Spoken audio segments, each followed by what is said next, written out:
साथियों, मेरा नाम है देवेश पाल। स्वागत है आपका स्टडी देवेश में। आज है 25 जनवरी 2023। 25 जनवरी 2023 से जुड़े सभी इंपॉर्टेंट करंट अफेयर देखेंगे। साथ ही उनसे जुड़े कुछ इंपॉर्टेंट फैक्ट्स के बारे में भी जानेंगे। साथ ही जिन क्वेश्चनों को ट्रिक के माध्यम से याद किया जा सके उन्हें याद करने की कोशिश भी करेंगे। इसके बाद हम कल के प्रश्न को रिवीजन के तौर पर देखेंगे रैपिड फायर में। इसके बाद एक प्रश्न आपके लिए होमवर्क में, जिसका आंसर कमेंट बॉक्स में बताना है। इस वीडियो को आपको लास्ट तक देखना ताकि आपकी कोई भी क्वेरी बचे ना। और चैनल पर नहीं हो तो प्लीज़ चैनल को सब्सक्राइब करना ना भूलें। तो चलिए शुरू करते हैं पहले प्रश्न के साथ में। हाल ही में अंतर्राष्ट्रीय शिक्षा दिवस कब मनाया गया? देखिए, अंतर्राष्ट्रीय शिक्षा दिवस हाल ही में 24 जनवरी को मनाया गया। यानी कि ऑप्शन नंबर ए इसका राइट आंसर है।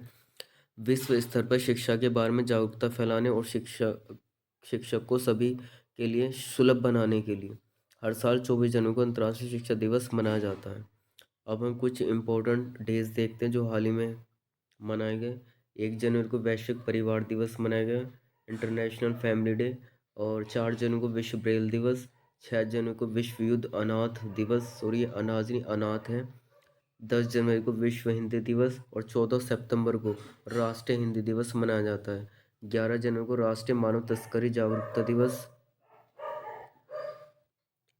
12 जनवरी को राष्ट्रीय युवा दिवस और 14 जनवरी को सशस्त्र बल पूर्व सैनिक दिवस। 15 जनवरी को भारतीय सेना दिवस और 16 जनवरी को राष्ट्रीय स्टार्टअप दिवस। और 19 जनवरी को एनडीआरएफ ने अपना स्थापना दिवस मनाया, नेशनल डिजास्टर रेस्पॉन्स फोर्स। और 23 जनवरी को पराक्रम दिन सुभाष चंद्र बोस जी की जयंती पर पराक्रम दिवस मनाया जाता है। अब जो अभी हाल ही में हमने शिक्षा दिवस मनाया उसकी जो थीम है वो है to invest in people, priority education. Next question देखते हैं। हाल ही में संघाई सहयोग संगठन फिल्म महोत्सव का आयोजन कहाँ पर किया जाएगा? देखिए, एससीओ फिल्म महोत्सव का जो आयोजन किया जाएगा मुंबई। और हम सब जानते हैं मुंबई जाना भी जाता है फिल्म इंडस्ट्री के लिए। महाराष्ट्र राज्य ही जाना जाता है अपनी फिल्म इंडस्ट्री के लिए। तो मुंबई में संघाई सहयोग संगठन फिल्म महोत्सव का आयोजन किया गया। इनके ऑप्शन नंबर बी इसका राइट आंसर है।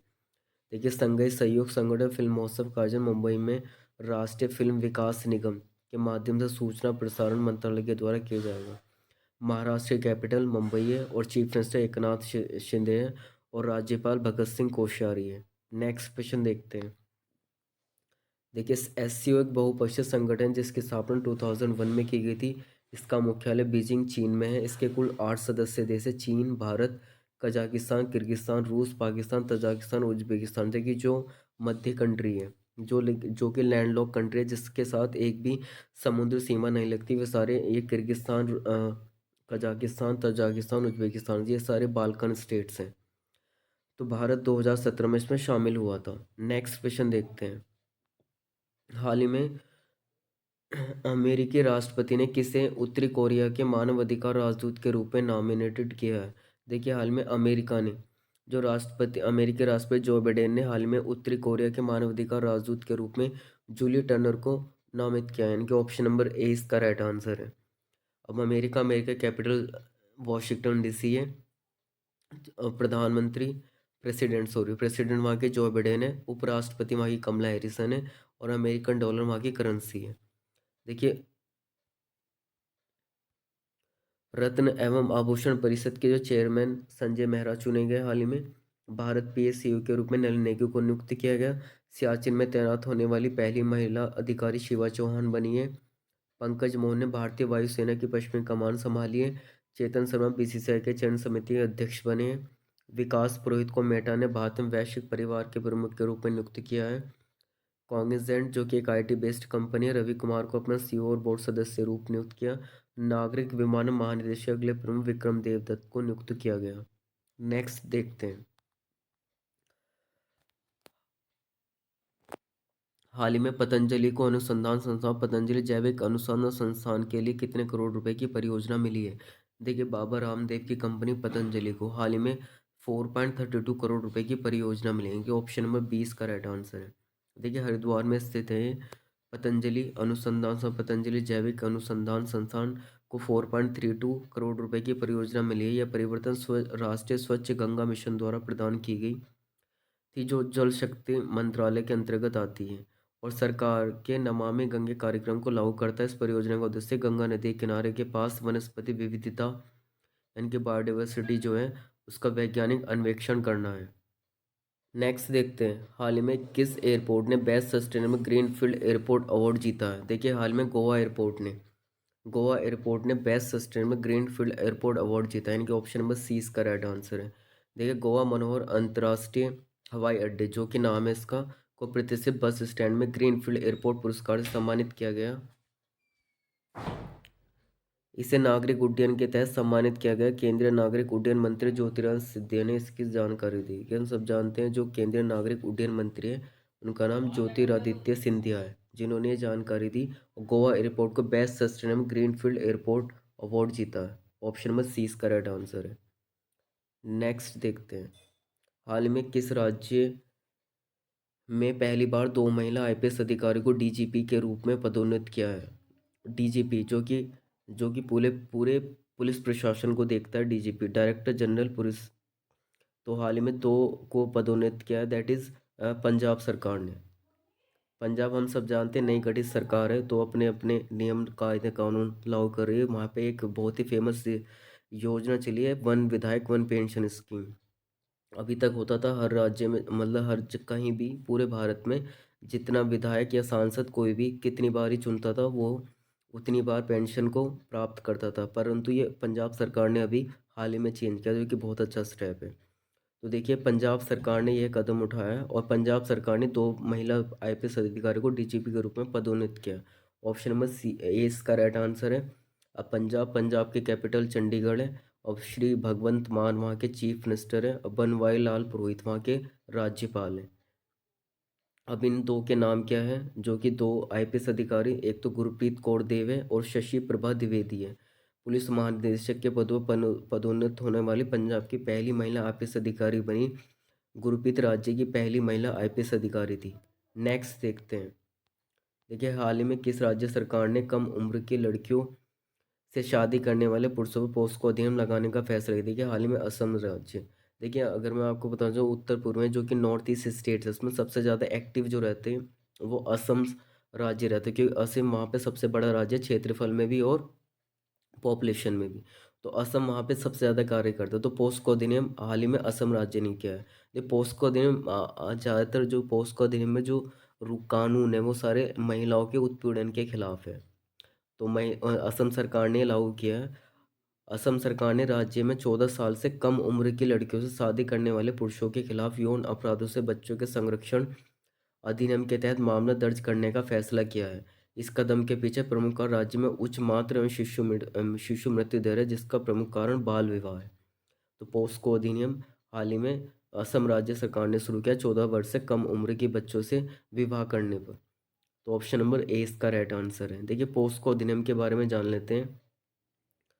पोस्को अधिनियम 2022 का उद्देश्य बच्चों के यौन शोषण को समाप्त करना है। इस अधिनियम में एक बच्चे को 18 वर्ष से कम आयु के व्यक्ति के रूप में परिभाषित किया गया है।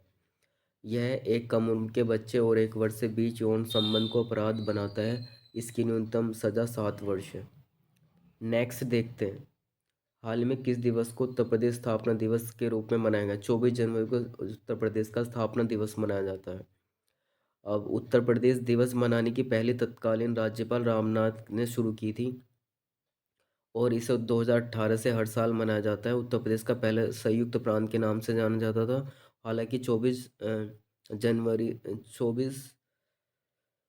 1950 से 24 जनवरी 1950 से उत्तर प्रदेश के नाम से जाना जाता है। अब जो उत्तर प्रदेश कैपिटल लखनऊ है, जो कि गोमती नदी किनारे है, और वहाँ के चीफ हैं योगी आदित्यनाथ है, और राज्यपाल वहाँ के आनंदीबेन पटेल है। नेक्स्ट देखते हैं, हाल ही में G20 पर्यावरण कार्य समूह की बैठक कहाँ पर आयोजित की जाएगी। G20 पर्यावरण कार्य समूह की बैठक कर्नाटक के बेंगलुरु में आयोजित की जाएगी, यानी कि ऑप्शन नंबर बी इसका राइट आंसर है।